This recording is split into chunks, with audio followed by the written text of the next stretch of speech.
ఆయన ప్రేమ ఎలాంటిదయ్యా అంటే ఇర్మియా గ్రంథం 31వ అధ్యాయం 3వ వచనంలో ఉంటుంది.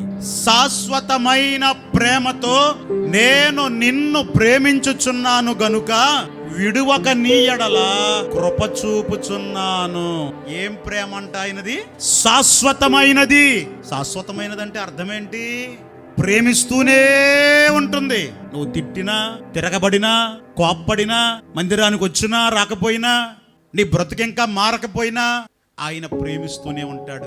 ఇప్పుడు కాకపోతే రేపు, రేపు కాకపోతే ఎల్లుండ, మరొక వారం, మరొక నెల నువ్వు మారుతావు మారుతావు మారుతావు అని నిన్ను ప్రేమిస్తూనే ఉంటాడంట. హల్లెలూయా.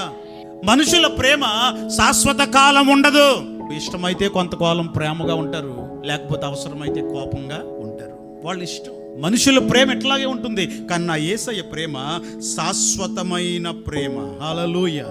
చాలా కాలము క్రిందట ఇర్మియా అంటాడు, చాలా కాలము క్రిందట యెహోవా నాకు ప్రత్యక్షమై ఇదిగో ఇలా అన్నాడు. ఏమన్నాడు? శాశ్వతమైన ప్రేమతో నేను నిన్ను ప్రేమించుచున్నాను. ఇలా చెప్పనా? శాశ్వతమైన ప్రేమతో ఆయన నిన్ను, నన్ను, మనందరినీ ఆయన ప్రేమిస్తున్నాడు. హల్లెలూయా.